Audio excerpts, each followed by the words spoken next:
Quand on essaye de comprendre certaines choses au niveau de la connexion avec l'âme, qui, encore une fois, n'a pas besoin de se rétablir, elle est là, elle a toujours été là et elle sera toujours là.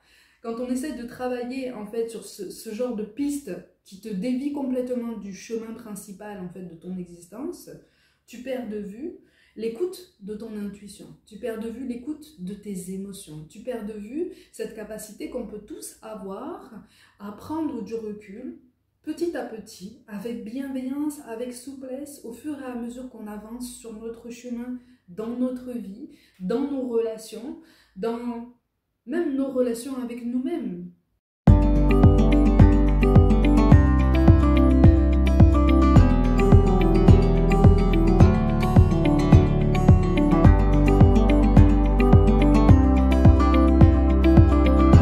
Coucou mes gazelles, bienvenue pour cette nouvelle vidéo. Je suis contente de vous retrouver. J'espère que vous allez bien, que vous vous portez bien.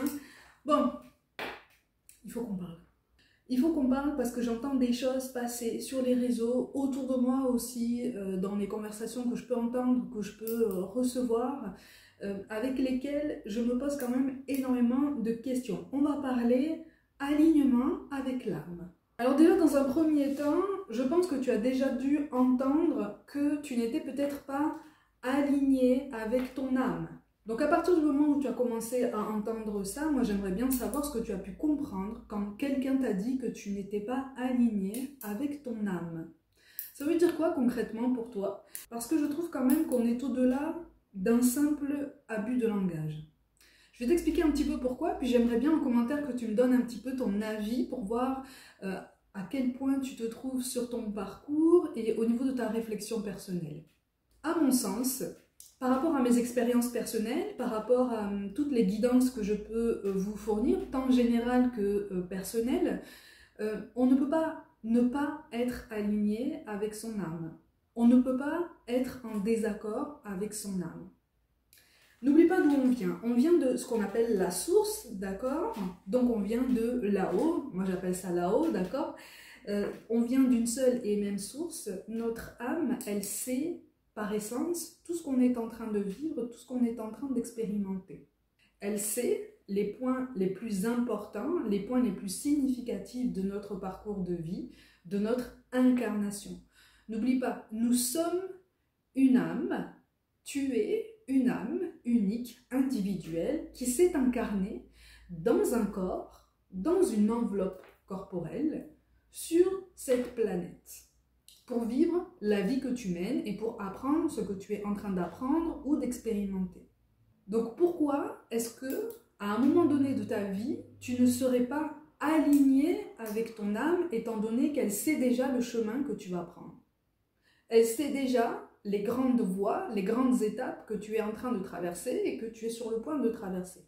Quand j'entends ce genre d'affirmation qui te dit qu'en fait tu n'es pas en accord avec ton âme, je me permets quand même de tirer un petit peu la sonnette d'alarme pour les plus fragiles d'entre nous. Puisque, en général, ça fait quand même beaucoup culpabiliser. C'est un état de fait, ou en tout cas c'est quelque chose qu'on présente comme un état de fait qui fait culpabiliser et qui finalement ne mène à rien, sinon à une plus grande perdition pour la personne qui cherche à se retrouver dans sa vie. En fait, la seule chose avec laquelle tu peux ne pas être aligné, c'est quand tu n'es pas logique, quand tu n'es pas en accord entre ce que tu dis, ce que tu fais, ce que tu penses et ce que tu ressens. C'est la seule chose dans ton incarnation avec lesquelles tu peux effectivement ne pas être en accord. Mais ton âme, elle sait. Par essence même, par son essence divine, elle sait. Donc, quelque part, tu es toujours sur le bon chemin, puisque tu es toujours en train d'apprendre quelque chose, tu es toujours en train d'expérimenter quelque chose. Notre mission de vie, je n'aime pas ce terme, mais beaucoup de personnes en fait s'identifient à ça comme quelque chose en fait qui constitue un vrai but dans leur existence. C'est ma mission de vie, il faut que je cherche, il faut que je trouve ma mission de vie, il faut que je trouve en fait pourquoi je suis venue m'incarner. Alors déjà, pourquoi est-ce que tu es venu t'incarner? Pour déjà trouver ta propre façon d'être heureux ou heureuse dans ton incarnation. Ta propre façon de te sentir équilibré dans ton incarnation.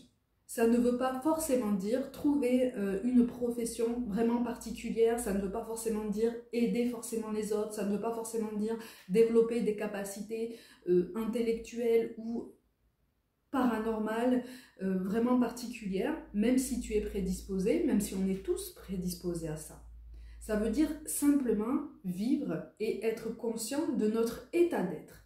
L'état d'être qu'on ramène à l'âme, en fait, c'est toi-même. Tu es cette âme.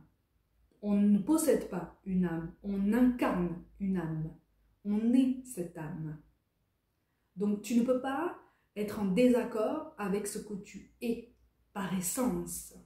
Est-ce que tu comprends ce que je veux dire? C'est terriblement culpabilisant de dire à quelqu'un « Non, mais si tu es perdu dans ta vie, c'est parce qu'en fait, tu n'es pas aligné avec les désirs de ton âme. Donc, il va falloir vraiment mener une grande introspection pour vraiment trouver où est-ce que tu t'es trompé et puis comment est-ce que tu peux réparer ça. » Mais c'est quel raisonnement culpabilisant ça même? Tu comprends ce que je veux dire? Alors ici, on va préférer la formulation de chemin de vie. Le chemin de vie, c'est celui qu'on emprunte à partir du moment où on arrive. À partir du moment où on arrive, avec le voile de l'oubli, de là-haut, voilà, avec des réminiscences qui peuvent arriver, notamment dans les plus jeunes âges, et puis avec les expériences qu'on fait en grandissant, avec les personnes qu'on rencontre, qu'on a l'impression d'avoir déjà connues, qui nous mettent dans des états de joie, dans des états de tristesse, de colère, de ressentiment, qui font remonter des choses qu'on ne comprend pas forcément. C'est ça, en fait, ton chemin de vie. Et être aligné avec son âme, être incarné dans sa vie, donc être conscient que tu es cette âme, c'est être conscient qu'à chaque jour tu vis, être conscient qu'à chaque jour tu peux apprendre quelque chose, tu peux faire comprendre quelque chose à quelqu'un d'autre, tu peux prendre le temps de prendre conscience de la chance que tu as de respirer, d'essayer de créer une nouvelle réalité, d'essayer de te laisser traverser, et ça c'est compliqué, te laisser traverser par certaines émotions parce que ça remonte, parce que ça remue, parce que ça te rappelle des souvenirs, parce que peut-être que ça fait écho à des choses que tu as pu vivre dans des vies antérieures et que tu es présentement en train de dénouer. Être son âme, c'est ça. C'est être à sa vie. C'est être conscient de tous les petits points positifs que tu peux trouver dans ton quotidien. C'est être conscient de la chance qu'on peut avoir à chaque jour, d'essayer d'avancer vers un bonheur plus épanouissant, vers une vision d'un bien-être beaucoup plus personnel, beaucoup plus en phase avec notre personnalité. Donc s'il te plaît, si tu es perdu, si tu es fragile, essaye de te détacher des personnes qui te disent que tu n'es pas aligné avec les désirs de ton âme. Ça ne veut pas dire ça. Ça ne veut pas dire que tu es perdu, ça ne veut pas dire que tu n'y arriveras jamais, ça ne veut pas dire que tu es un cas désespéré. Loin de là. Loin de là. Détache-toi de cette formulation. C'est en ça aussi qu'un accompagnement médiumnique à base de guidance notamment peut être intéressant aussi pour toi. Parce qu'on va se promener sur le fil de ta vie et on va voir un petit peu ce qu'il en est au niveau de ce qui te bloque présentement et de ce qui demande à être surmonté, compris, accepté pour laisser aller tout ça avec le temps, avec patience, avec bienveillance et puis surtout avec cette optique que on a déjà de la chance d'avancer en fait et qu'à chaque jour on peut progresser.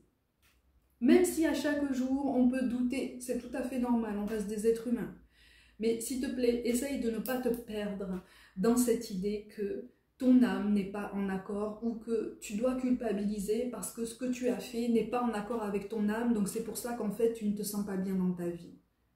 Ton âme, elle est là, tu l'incarnes et par essence même, ton âme, elle est amour. Par essence même, notre âme individuelle est amour absolu, amour inconditionnel, amour dans le sens le plus spirituel, le plus grand du terme. Il n'y a pas de mot assez fort ici, dans cette incarnation, pour décrire cette puissance d'amour qu'on peut ressentir notamment quand on fait des contacts défunts. En tout cas, personnellement, quand je fais certains contacts, je ressens cette vague d'amour immense sur laquelle il est difficile de poser des mots assez forts pour retranscrire la puissance. En fait, cette vague d'amour puissante, Elle est en nous, en fait. Et c'est notre âme. Et c'est notre âme qu'on incarne et qu'on est toujours, toujours. On ne la lâche pas, hein, elle ne s'éloigne pas jusqu'au dernier jour. Ok? Elle est cette vague d'amour, elle est cette puissance d'amour. Et c'est notre âme, en fait, qui est connectée à ce qu'il y a au-dessus, qui est connectée à la source, qui est connectée à nos guides, qui est connectée à nos défunts, qui est connectée à nous-mêmes aussi. Notre âme, en fait, elle n'est pas censée nous maintenir dans un état d'esprit particulièrement éthéré, ou en tout cas particulièrement ouvert, en fait, sur là-haut. Plus tu voudras être ouvert, en fait, sur ta spiritualité et sur ce qui se passe dans le monde subtil et sur tes ressentis, ton intuition, plus on va te demander de t'ancrer dans ta vie. Donc, de déposer tes traumatismes, de les comprendre, de les accepter, d'essayer de les regarder en face, de faire face à des peurs, d'essayer de les surmonter, de comprendre d'où ça vient, sans pour autant te mettre martel en tête, sans pour autant te ruiner l'existence, à essayer d'épurer tout un tas de karma, puisque de toute façon, à partir du moment où tu essayes d'aller plus vite que la musique, ne t'inquiète pas, là-haut, on va te faire comprendre que tu vas trop vite. Ne t'inquiète pas pour ça. Mais surtout, ne te désespère pas. C'était important pour moi de faire cette vidéo, puisque cette formulation qui parle de désalignement avec l'âme me semble quand même, encore une fois, particulièrement culpabilisante, particulièrement rabaissante, et puis surtout, elle est clivante. Elle est clivante, et j'ai l'impression qu'en fait, les personnes qui formulent ce genre de phrase respirent une forme de mépris qui, ici, n'a pas sa place. Ça veut dire quoi? Ça veut dire à quelqu'un, tu n'es pas aligné avec ton âme. Ça veut dire quoi? Parce qu'en général, les personnes qui vous disent ça là, elles vous laissent sur ce genre de constat. Elles ne vous accompagnent pas, elles ne vous expliquent pas. Donc en fait, on te laisse avec cette observation, avec cette phrase, tu n'es pas aligné avec ton âme, il va falloir que tu cherches des solutions. Hein. Mais par où commencer? C'est là la base du développement personnel. C'est ne pas te soucier si tu es aligné avec ton âme, si tu es aligné avec tes guides. Tu es ton âme et tes guides, ils sont connectés à toi.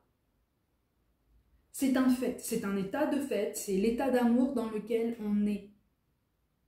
Et c'est l'état d'amour dans lequel on nous encourage à essayer d'évoluer. Quand je te parle d'amour, je te parle dans un premier temps d'un état d'amour pour nous-mêmes.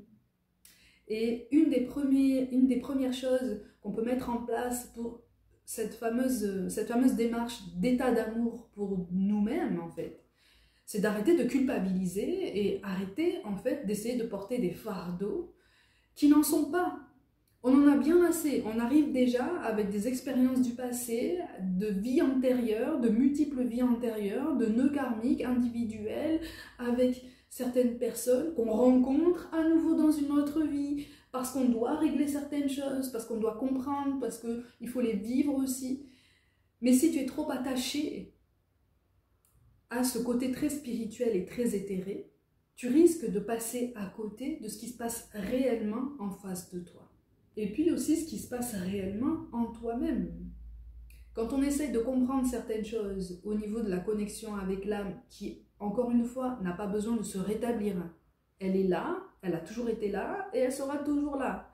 Quand on essaie de travailler, en fait, sur ce genre de piste qui te dévie complètement du chemin principal, en fait, de ton existence, tu perds de vue l'écoute de ton intuition, tu perds de vue l'écoute de tes émotions, tu perds de vue cette capacité qu'on peut tous avoir à prendre du recul, petit à petit, avec bienveillance, avec souplesse, au fur et à mesure qu'on avance sur notre chemin, dans notre vie, dans nos relations, dans même nos relations avec nous-mêmes. C'est ça, en fait, une mission de vie. C'est ça, en fait, un chemin de vie. C'est ça, être aligné entre ce qu'on dit, ce qu'on fait, ce qu'on pense et ce qu'on ressent. C'est ça, incarner son âme. Et si tu veux revenir à cette formulation du début, c'est ça, être aligné avec son âme, même si je n'aime pas cette formulation, tu l'auras compris. Encore une fois, il n'y a pas d'alignement avec l'âme. Elle est là, elle est en nous. Elle sait déjà. Elle sait déjà ce qu'on expérimente. Elle sait déjà ce qu'on observe. Elle sait déjà ce qu'on ressent. Puisque quand on arrive pour plusieurs propos dans notre vie.